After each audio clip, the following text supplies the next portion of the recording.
I decided to call one of these. I gotta tip my driver.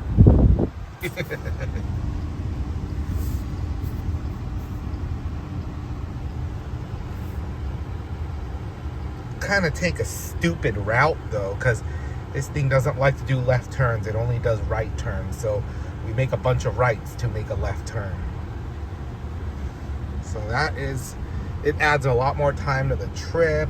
That's something I don't like about these. I guess they don't trust it to autonomously make left turns yet. Wondering how you control the air conditioning when you can't reach the front. This is just a basic Chrysler feature, but you have full control as long as you can reach this control panel. It's a regular Chrysler, other than the fact that it is self-driving. I mean, the Uconnect system is there. You cannot use the Bluetooth there. They make you download like an app to do it because they don't want you messing with the settings of the car. And they just have it connected to the aux jack. You can kind of see over there for this system to work.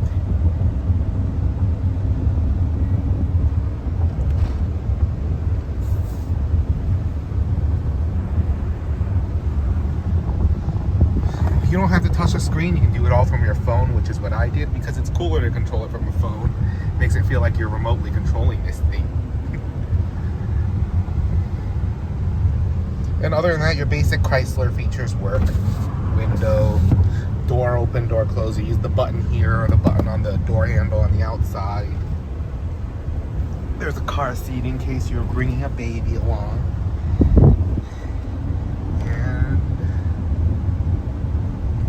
This is the future. And Valley Metro has a partnership with these guys, so eventually your bus pass will cover rides in this to and from a bus stop and a light rail station. That I am very excited for it. So for people who don't live near a bus stop, this is perfect. No gas, no insurance. This thing is not an electric car. This is a hybrid gas car. Proceeding on South Rural Road. It's able to see all the traffic lights. I'm headed to the library to get some work done because I didn't want to go all the way to my office today.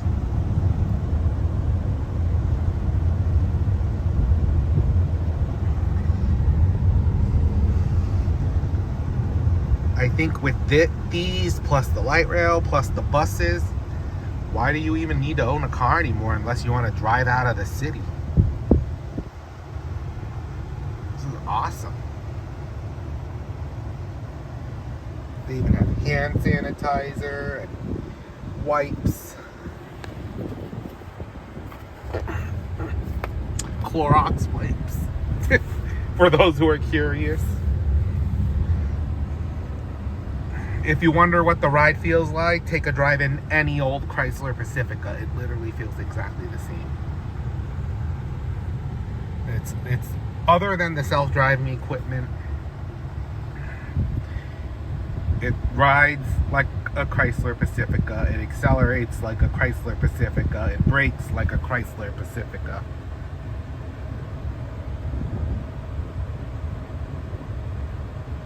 We're at a red light. And as you can see, it knows all the cars around you. You can see the color of the light here. It's really cool. It tells you what road you're on, and it works like a bus. It'll even tell you doors closing and all that. The problem I have with these cars, here's the problem.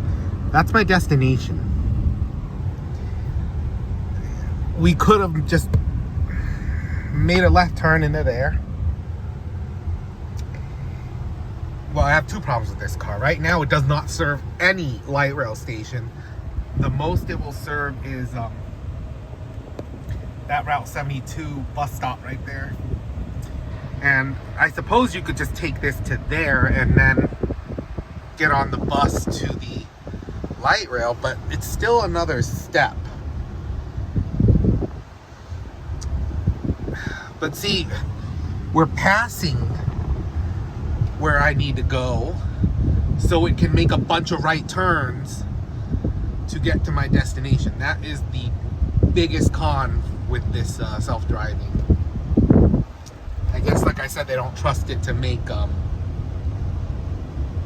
left-hand turns. Even though that left turn over there would have been a fully protected one, like it has an arrow and everything. See, here we are. Now, I believe it does make left turns out of small roads, like from that traffic light. But it will not make left turns at large, normal intersections. And it uses its signals, something, I'm guessing because this is a Chrysler, not a BMW. Proceeding on South Gentilly Lane. If this was a BMW, they would just, the signals just won't work.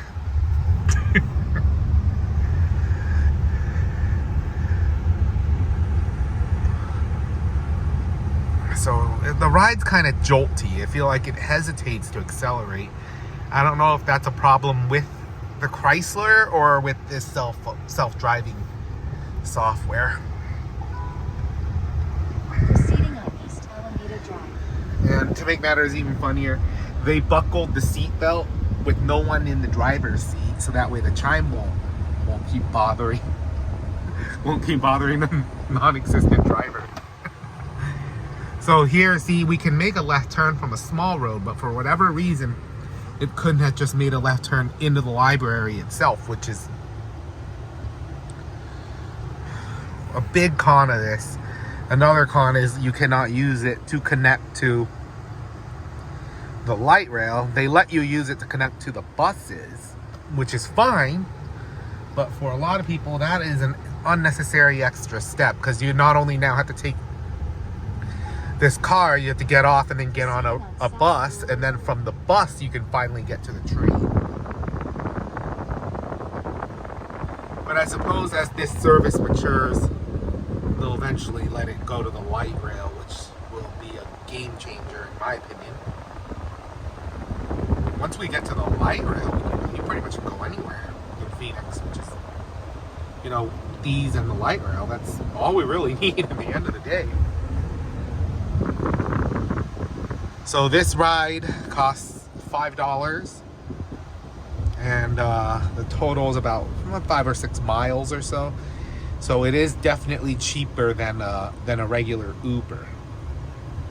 There are some bugs. I've had one of these leave me before because I hit the start ride button without climbing into the car, and the car just drove off to my destination. So yeah. All right, here we are. It's supposed to make a right turn into the library. Let's see. Ooh, and there we go. See? We braked really hard for that light. Please keep your seatbelt fastened until we reach your destination, and remember to take all your belongings. And I'm not sure if we're supposed to get over to the right lane. So this is probably what I would call the hub of it all. Like, they expect you to take a lot of your rides to here, and then from here you can get the Orbit buses, the 72, the 61. And I suppose that the reason why is Valley Metro, since they have a partnership with these guys, want all the buses to be still in the picture. So I get it, but at the same time, the light rail would be a great place for this to drop people off at. And they can transfer the buses on the other side, like, you know, if they get off the light rail. But I guess that's it for this video. I'll let, you know, enjoy until next time.